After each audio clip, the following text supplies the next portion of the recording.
ভালো হয়েছে। আমি 3টা দিছিল, আজিলৈকে আমাৰ হিসাবে 3টাই আমি পাম। যা ফেক্টৰ হৈ ৰকিবুল থিয় হ'ব নেকি? ফেক্টৰ তো উঠিছে already, no factor, nothing is factor. Rakibul সাহেব আৰ আমাৰ ভিতৰত 1 কোটি গুণা পাৰ্থক্য। স্যাৰ আপুনি যে ক'লে যে তেওঁলোকৰ কাৰণে এইবাৰ এম্বুলেন্স থিয় কৰাব, এইটো বেহুশ হৈ পৰিব, আমি মানৱতা হিচাপে কৰিব লাগিব, আমি কৰিম। ওকে, আকৌ কিমান ভোটত জিকিব? যোৱাকালি দিনটো কিমান ভোটত অখিল জিকিব? গগৈয়ে আল্লাহ ধুবুৰীত সভা পাতিছে, বিভিন্ন সময়ছোৱাত কংগ্ৰেছৰ বিৰুদ্ধে অভিযোগ অখিল গগৈ আগল আসলে হিন্দু আছে না মুছলমান, এইটো তোমালোকে সোধা। বোলে আজমল সাহেব কিমান ভালো হয়েছে। আমি 3টা দিছিল, আজিলৈকে আমার হিসাবে 3টাই আমি পাম। যা ফেক্টৰ হৈ ৰকিবুল থিয় হ'ব নেকি? ফেক্টৰ তো উঠিছে already, no factor, nothing is factor. Rakibul সাহেব আৰ আমাৰ ভিতৰত 1 কোটি গুণা পাৰ্থক্য।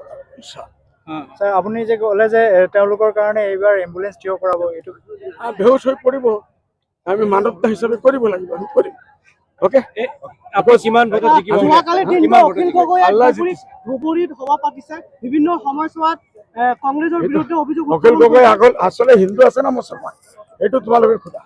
বোলে আজমল সাহেব কিমান ভালো হয়েছে। আমি 3টা দিছিল, আজিলৈকে আমার হিসাবে 3টাই আমি পাম। যা ফেক্টৰ হৈ ৰকিবুল থিয় হ'ব নেকি? ফেক্টৰ তো উঠিছে already, no factor, nothing is factor.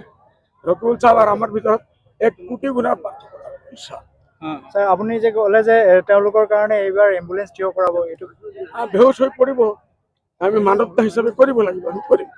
Okay, আকৌ কিমান ভোটত জিকিব? যোৱাকালি দিনটো কিমান ভোটত অখিল জিকিব? গগৈয়ে আল্লাহ ধুবুৰীত সভা পাতিছে, বিভিন্ন সময়ছোৱাত কংগ্ৰেছৰ বিৰুদ্ধে অভিযোগ অখিল গগৈ আগল আসলে হিন্দু আছে না মুছলমান, এইটো তোমালোকে সোধা। বোলে আজমল সাহেব